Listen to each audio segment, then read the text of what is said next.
자, 이제 그 가장 중요한 거 좀 말씀드릴게요. 그 인증 기준에 대해서 어떻게 이제 우리가 쉽게 이해를 하냐, 이런 부분 저도 정말 힘들었습니다. 왜냐면 처음부터 그 101가지에 대한 한국어 어떻게 하지? 뭐 이제 그런 둠으로 그냥 외워버려 해가지고 뭐 기운전 뭐 이런 막 외우기도 하고 그렇게 했었거든요. 근데 금방 휘발이 되거든요.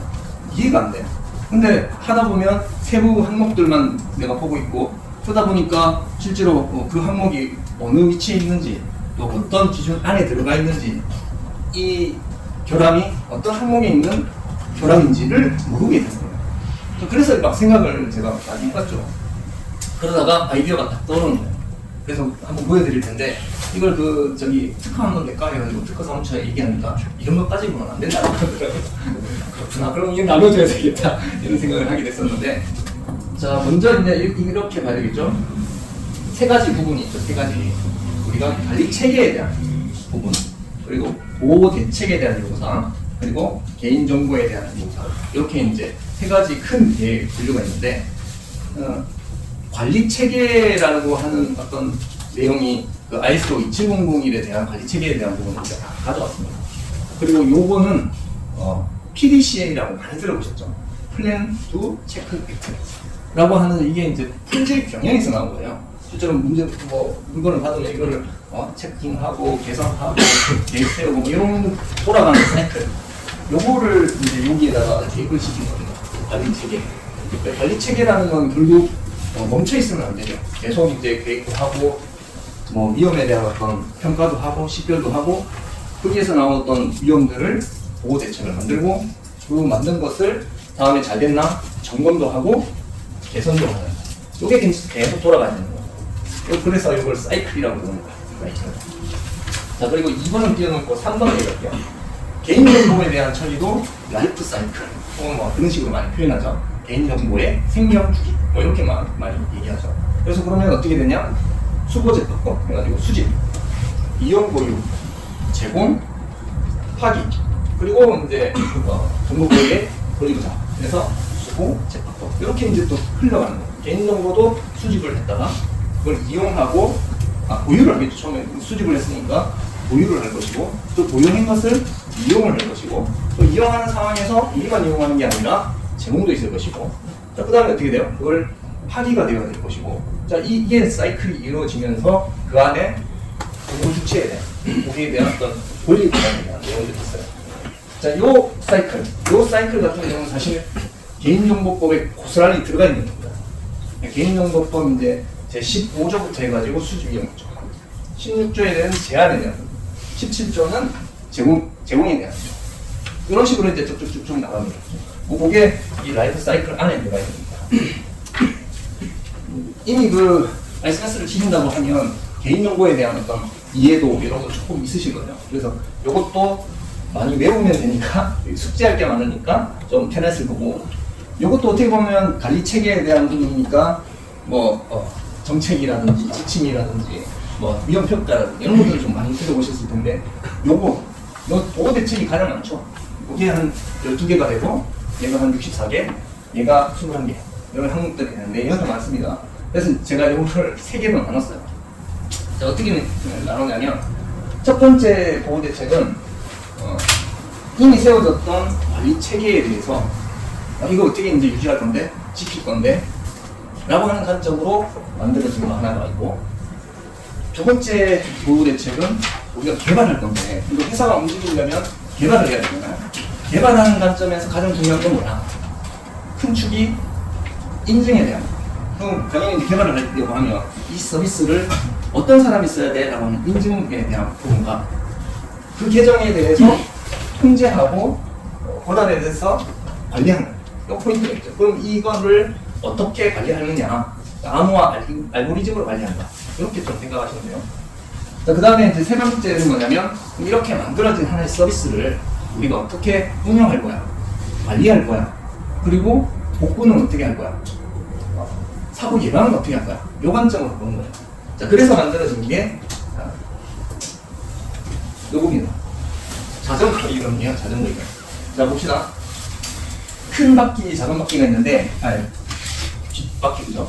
자, 첫 번째 바퀴는 관리 체계에 대한 라이프 사이클이에요. 그래서 관리 체계에 대한 기반을 먼저 마련한다. 요거는 당연히 기반 마련한다는 건 처음부터 계획을 잡아야 될 거 아니에요. 뭐 누가 내가 이제 대표야. 그러면은 아버지예요. 그 자전거를 사기 위해서 그럼 아버지 물주가 있어야겠죠. 물주가 있어야 자전거를 살 거 아니에요. 그 다음에 이거를 관리할 수 있는 내가 시간도 없고 대표인데 시간도 없고 하니 나를 대신할 수 있는 한 사람을 세워가지고 조직을 구성할 거야. 이게 이제 CISO죠. CISO 혹은 CPO. 이 사람들이 정보보호를 위한 하나의 조직을 구성하는 거죠. 그리고 당연히 뭐 그 조직만 있으면 됩니까? 돈도 있어야 되겠죠. 자원 할당 시켜줘야 되겠죠. 이런 것들이 다 관리 체계 기반이에요. 자, 두 번째로 그럼 이런 조직들을 만들었어요. 정보보호에 관련된 요거를 자전거를 운영할 수 있는 사람과 돈도 있고 어떻게 그럼 이거를 하기 위해서는 너 자전거 탈 때는 낮부터 밤까지만 타야 돼. 근데 타면 안 돼. 이렇게 적어놓는 거죠. 너가 그 열쇠 안 잠그고 이런 너 그 자전거 못하게 한다. 뭐 이런 식으로 하나의 지침을 만들 수 있겠죠. 그래서 정책이나 지침 뭐 이런 것들을 만들게 돼요. 이게 이제 관리 기반이고. 자, 그런 거 지침을 만들었어요. 그러면 위험 관리는 뭐냐면 그럼 이게 하나의 자산이잖아요. 우리 자전거가 하나의 자산이죠. 그럼 자산에 내용이 뭐가 있는지를 확인해 보는 거예요. 예를 들어서 이 자전거가 가장 크다고 하면 예를 들어서 이 자물쇠 있죠? 자물쇠도 사야 될 거고 아니면 이렇게 띵띵 하는 그 홀링 이런 것도 사야 될 거고 이것도 우리 자산이네 이것도 우리 자산이네 하면서 자산에 대한 식별이 돼야 될 거예요. 우리가 보호해야 할 그 자산이 뭐야? 라고 하는 것을 생각해야 되죠. 이게 이제 위험평가. 그래서 위험평가의 내용을 보면 식별을 당연히 해야 되고 그럼 그 자산 식별이 예를 들어서 개인정보면 이 개인정보가 어디에 가서 어떤 시스템에 가고 누가 쓰고 하는 흐름을 파악을 할 수 있어요. 흐름도가 나오는 거예요. 그 다음에 그럼 그 흐름에 대해서 위험 평가를 하기. 이러한 자산에서는 이런 위험이 있어. 저런 위험이 있어. 뭐 이런 우리가 가지고 있는 리스크는 이런 거야. 라고 하는 것들이 이제 알려질 겁니다. 그런 것들이 이제 위험 관리예요. 자, 세 번째로 이제 운영이 뭐냐? 그럼 이렇게 위험이 나왔잖아요. 위험 평가를 해서 위험이 발견이 됐어요. 선정을 했어요. 그러면 어떻게 해야 돼요? 선정된 위험을 개선을 해야 되겠죠. 그리고 공유도 해야 되겠고. 이걸 어떻게 이루어질 거를 운영에 대한 방법들이 나오는 겁니다. 그 다음에 이제 뭘 하느냐? 이렇게 운영했고 이런 걸 이제 점검하는 거죠. 너 제대로 그 위험 평가 나온 거에 대해서 확인했어? 뭐 어떻게 진행되고 있냐? 뭐 이런 것들 파악하는 게 될 거고 거기에 대해서 올해는 이게 힘들고요. 또 다음에 이런 부분들이 개선돼야 될 것 같아요. 이런 것들이 이제 개선. 자세하게 한번 들어가 볼게요. 자, 여기 이제 아까 말했던 그 관리 체계 안에서 제가 다 설명을 드렸어요. 크게는 이렇게 이제 플랜 투 체크 액트에 대한 개념으로 간다. 기반 마련 계획을 해야 되겠죠. 그 다음에 두 번째로 이렇게 갑니다. 자산을 식별하고 위험이 뭔지 확인을 할 거고, 그 위험 나온 걸 어떻게 운영할지를 판단을 해서 점검하고 개선하는 요 플랜 투 액트가 이렇게 이제 진행이 되는 거예요. 아까 말했던 돈 있으신 분은 있어야 될 거고, 그걸 책임질 수 있는 내가 대신해서 운영해 줄 사람 필요할 거고, 그걸 실제적으로 할 수 있는 조직을 구성하고, 어떤 범위에서 어떤 정책으로 돈을 가지고 쓰겠다. 이게 이제 기반을, 계획을 잡는 거죠. 그리고 이제 그러한 자산이 뭐냐, 뭐 이게 있냐, 그 다음에 이렇게 묻는 게 있느냐, 뭐 정도의 가격이 어느 정도 되냐, 뭐 이런 것들을 확인할 거고, 그 정보가 어떻게 들어가냐, 위험 평가하고 선정하고, 이렇게 이제 위험 평가가 된 것을 대책을 어떻게 세우고, 그 대책 나온 것을 너희들 이거 좀 고쳐. 위험 평가 이렇게 나왔으니까 이렇게 고칩시다 하면서 전사적으로 공유하고, 요걸 이제 관리를 하고 마지막으로 점검하고 개선하는 거죠. 요거는 뭐냐면 요 전체적인 일련의 내용들에 대해서 우리 회사만에 가진 그러한 지침과 규정에 따라서 하는 것이 아니라 법적 요상이 있다는 거죠. 아까 전에 말씀드렸던 개인정보법부터 시작해서 음악법, 신정법, 뭐 진정법 다 지켜야 되는 거죠. 다만 이제 우리 회사로서는 어떤 법을 지켜야 되는지 명확하게 좀 아는 게 필요합니다.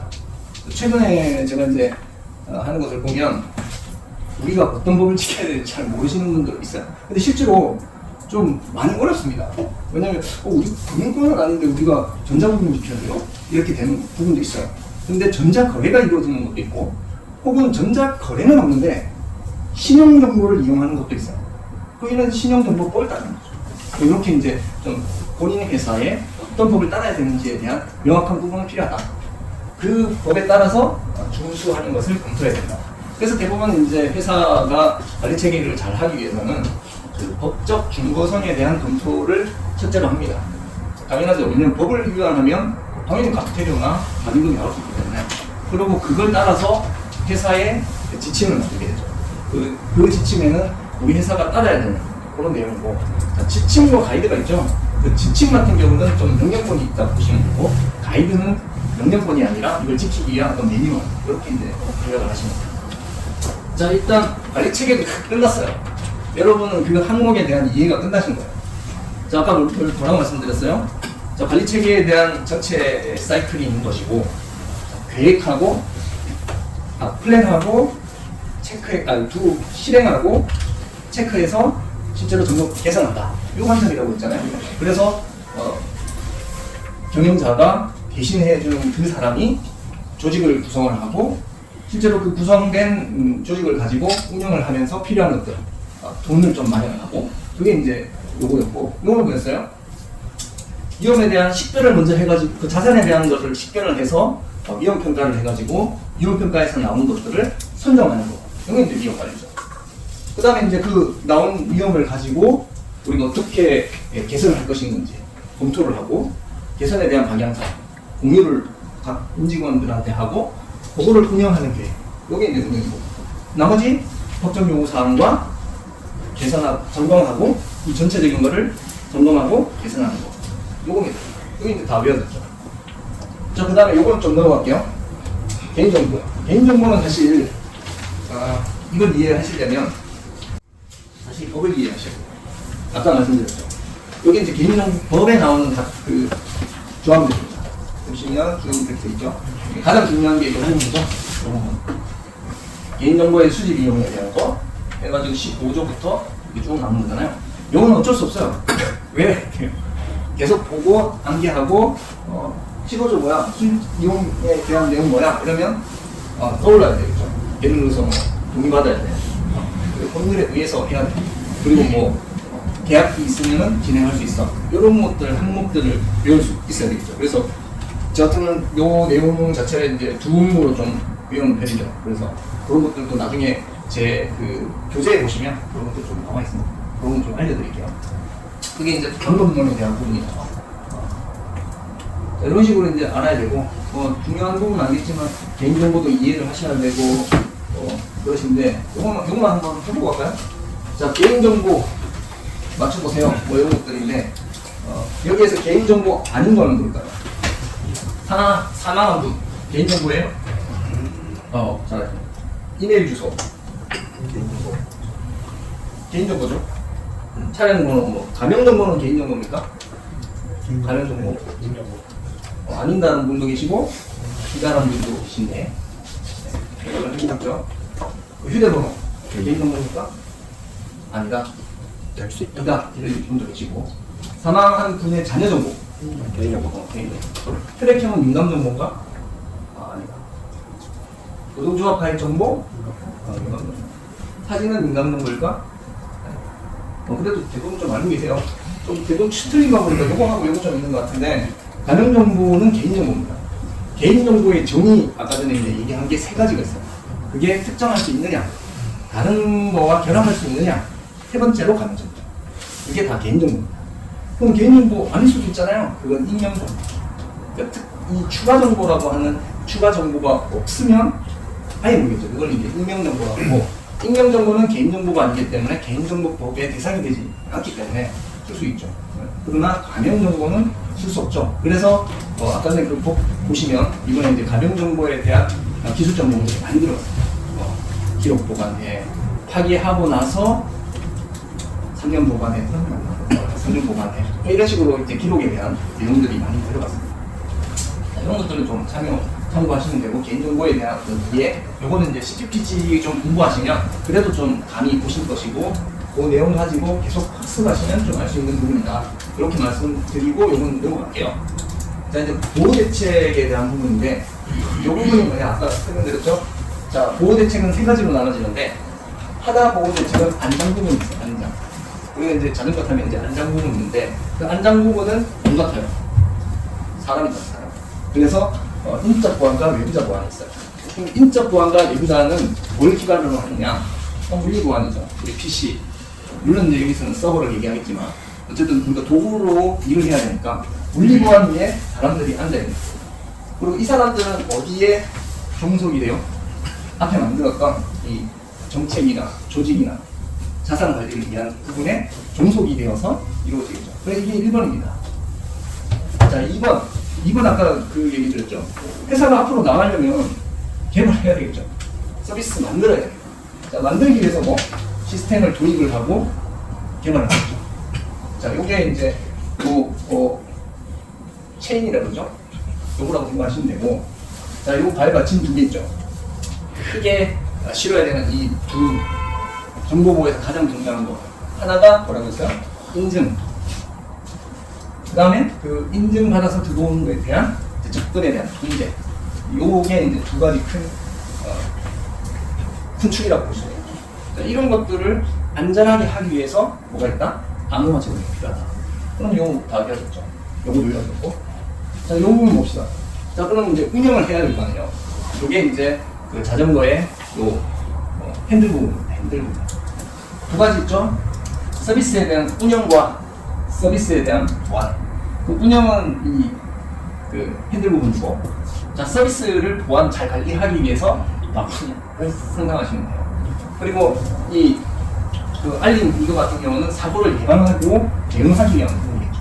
그렇게 이해하시면 되고, 사실 제어의 목표는 뭐 특별히 제가 대입할 게 없긴 하지만, 그러나 이 모든 것들에 대해서 문제가 생겼고 한다면은 당연히 복수하는 게 제 처음이에요. 자, 이 보호대책에 대한 이 세 가지를 다 여러분 머릿속에 다 넣으셨어요. 다시 한번 반복을 해보면, 자, 보호대책은 이 삼각형에 대한 내용들로 차 있다. 첫 번째로 안장에 대한 부분은 사람들이 앉아있더라. 거기에 대해서 사람들이 그냥 있는 게 아니라 PC라든지 여러 가지 물리 보안이 필요하고, 이러한 부분들은 다 정책과 조직과 자산관리 안에 다 들어가 있더라.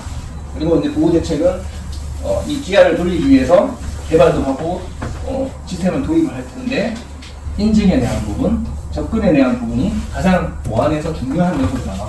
실제로 보면 우리 금융 같은 경우는 완성 심의도 하고 그러잖아요. 그때 5가지 항목이 있잖아요. 그 전자 거래에 대한 서비스 인증, 그다음에 뭐 시스템에 대한 기부가, 기밀성, 유무성, 자유성 이런 부분, 그리고 물리적 보안 이런 것들 있잖아요. 거기서 이제 중요한 거 인증, 권한 관리, 그리고 어쨌든 그 권한에 대한 접근에 대한 통제들, 이게 이제 중요한 부분이다. 이 접근 통제에서는 여러 가지 접근이 있겠죠. 네트워크 접근, 뭐 인터넷 접근, 뭐 데이터베이스 접근, 뭐 정보 시스템 접근, 뭐 이런 것들이 각가지 접근들이 있죠. 이런 것들. 인증은 뭐 사용자에 대해서, 계정에 대한 권한 관리 이런 것들이 있을 거고, 암호화는 두 가지밖에 없죠. 암호화에 대한 내용, 그다음 암호 키에 대한 관리 이런 거.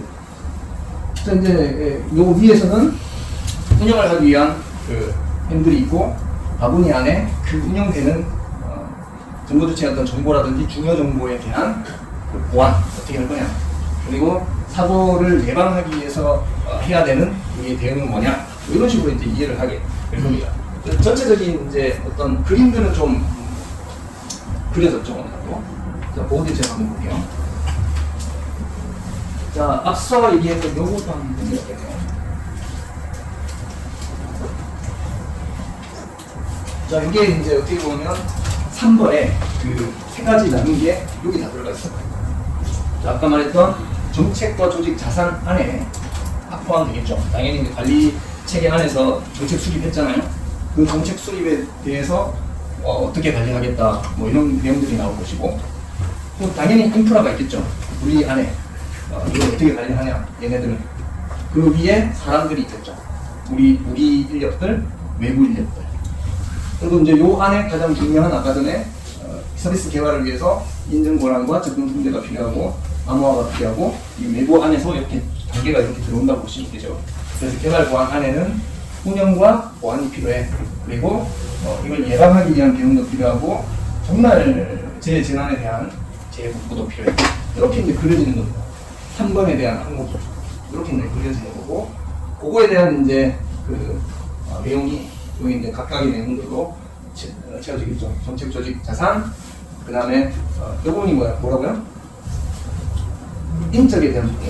그래서 그 임직원에 대해서 어떻게 임직원 맞죠. 그래서 보안수납 어떻게 받아야 돼? 그리고 그 인원에 대해서 어떻게 교육해야 되냐? 퇴직할 때는 어떻게 관리하고, 보안을 위반했을 때는 어떤 KPI를 적용해가지고 이 사람들을 선정할 것이냐, 선정할 것이냐, 이런 부분. 그 다음에 아까 전에 우리 직원, 외부 직원들에 대한 당연히 현황 파악이 돼야 되겠죠. 예를 들어서 리스트업 했는데 그 사람들이 파악 안 되고 있어. 그러면 안 되겠죠. 그런 거니까. 그 다음에 그 외부자 계약할 때는 당연히 임직원들은 계약을 하겠지만 외부자들은 뭐요? 문서를 통해 가지고 계약 제대로 했는지, 그리고 그 외부자들이 계약을 했고 어떻게 들어온 사람들에 대해서 확인을 했는데 보안을 어떻게 관리하고 있는지에 대한 관리 감독 해야 되겠죠. 그리고 이제 실제로 외부자가 그만뒀을 때 그 만료 시에 보안에 대한 내용도 어떻게 해야 돼. 혹시 외부인들이 우리의 중요한 정보를 가지고 있다고 한다면 이걸 어떻게 확인해야 돼. 그런 것까지 진행이 되겠죠.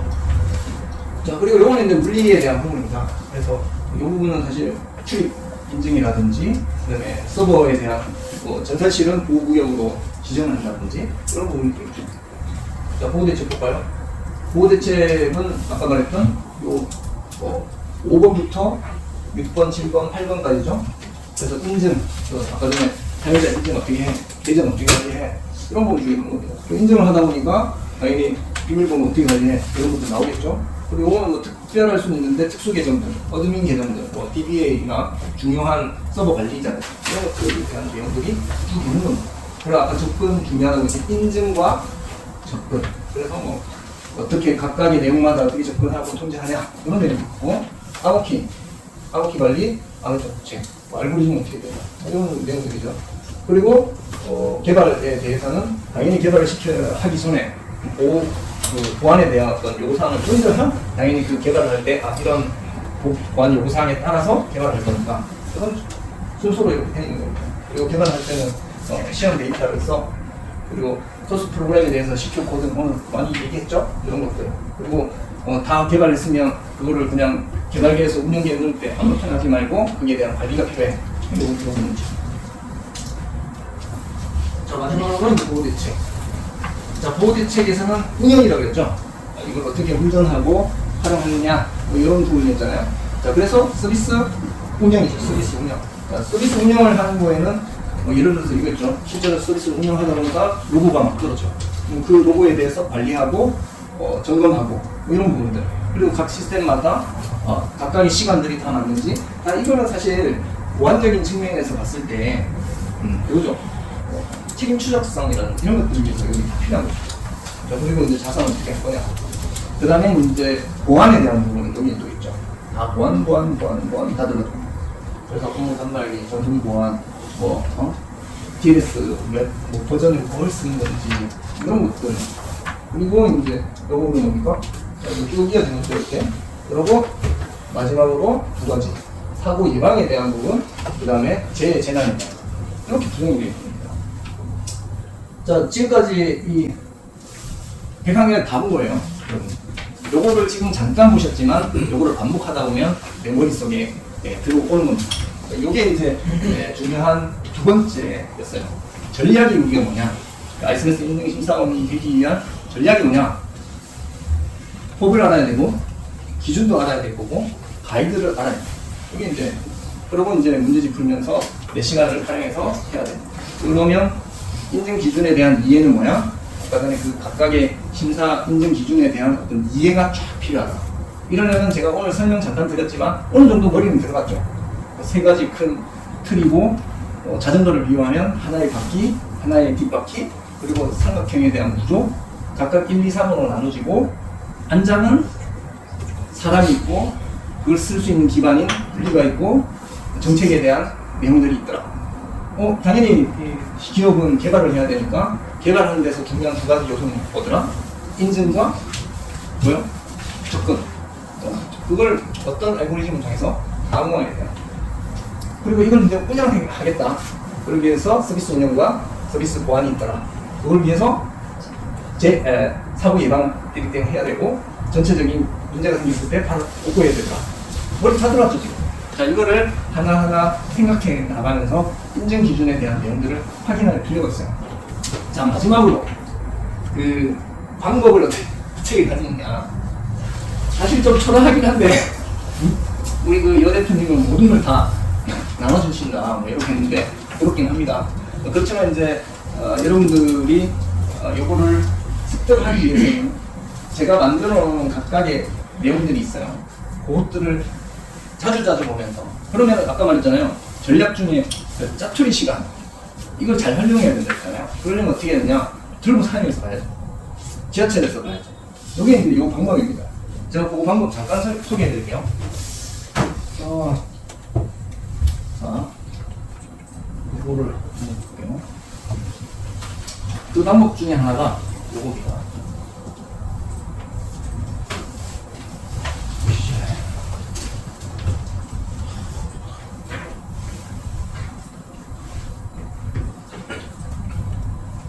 자, 그 짜투리 시간을 잘 활용하고 어떤 공부 방법에 대한 부분은 이렇게 활용을 하는 거예요. 퀴즐렛이라고 하는 하나의 그 앱인데, 제가 각 단어를 이렇게 공유를 시켜드리면 확인을 하고 학습하기를 한번 눌러볼게요. 혹시 여기서 퀴즐렛 처음 봤다. 내가 지금 단어 퀴즐렛이라고 언급하는 거 처음 봤다. 좀 계시네요. 퀴즐렛은 그냥 우리 앱 스토어에서 퀴즐렛이라고 치면 나옵니다. 그래서 이게 어떤 프로그램이냐면, 문제를 넣고 풀 수 있는 퀴즈 내고 풀고, 퀴즈 내고 풀고 뭐 이런 앱이에요. 그 앱에 제가 학습 데이터를 다 넣어놨습니다. 그래서 그 넣은 자료가 이 내용이에요. 예를 들어서 이렇게 되는 거죠. 로그인 횟수에 대한 제한이 없어. 다 보이시죠? 이렇게 돼요. 자, 이게 뭐죠? 자, 사용자 인증이었죠. 자, 방금 제가 보자마자 그냥 딱 클릭했잖아요. 그죠? 이 정도 돼요. 보면 내용 나와요. 자, 이거는 이제 객관식에 대한 문제예요. 이게 이제 익숙해졌다. 난 안 들려. 객관식 보고 안 들려. 이런 분들은 주관식으로 넣어. 요것만 보고도 얘 안 보고 얘는 뭐야? 라고 나와요. 그게 기초예요, 기초. 딱 보면 뭐다 이렇게 되고 나와요. 이거 뭐야? 그래서 좀 늦지. 이렇게 되겠죠.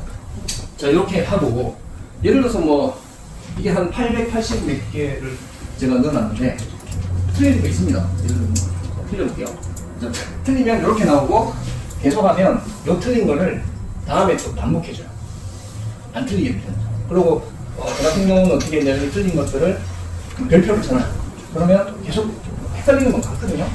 알스메스 P에서 가장 정말 경력도 많으시고 실력도 정말 좋으신 분인데, 알스메스 시험은 계속 떨어지는 분 계세요. 왜 떨어지는지 아세요? 자기 기준으로 푸니까. 알스메스는 자기 기준으로 풀면 안 돼요. 이거는 알스메스 인증 기준. 키사가 자기네들이 이걸 만들어 놓은 기준대로 풀어야 되는 거죠. 그러니까 자기 생각대로 푸니까 틀리는 거죠. 또 그 실력 좋으신 분들이 떨어지시는 이유가 이거예요. 그래서 이 기초 과정을 명확하게 해야 된다. 결국 키사가 만들어 놓은 기준을 자기 거 시켜버려요. 저도 계속 틀려요. 그래서 별표 계속 체크해 놨거든요. 별표만 모아놔. 그걸 또 반복하잖아요? 또 틀려요. 그러니까 결국 제가 알고 있는 지식을 없애고 이 기준에 맞춰야 된다는 거예요. 그게 중요한 가장 큰 포인트입니다. 여러분 오늘 가져갈 수 있는 가장 좋은 거죠. 자, 그럼 이렇게 틀린 것들에 대해서 어떻게 하느냐. 여기에 있는 프레지를 보는 거죠. 예를 들어서 지금 보안서약인데 내가 이 내용을 틀렸어. 그러면 이제 2.3에 대한 내용을 보는 거죠. 자, 2.2.3 여기 있겠죠? 요거는 이제 프로그램에 따라서 다운로드 받으실 수 있고, 혹은 이제 우리 그 휴대폰이나 태블릿 이런 거 볼 수 있어요. 어떤 분은 제가 얘기를 들어보니까 저는 태블릿이 없고 휴대폰도 집어가지고 보는 경우가 가시더라고요. 사세요. 태블릿 10 몇만 원이면 삽니다. 사세요. 그래서 태블릿 이렇게 놓고 내 휴대폰을 이렇게 놓고 비교해보란 말이죠. 바로바로 찾아보세요. 2.2.3 뭐 하는 거야? 그럼 이 내용이 뭐지? 보면 여기 있네요.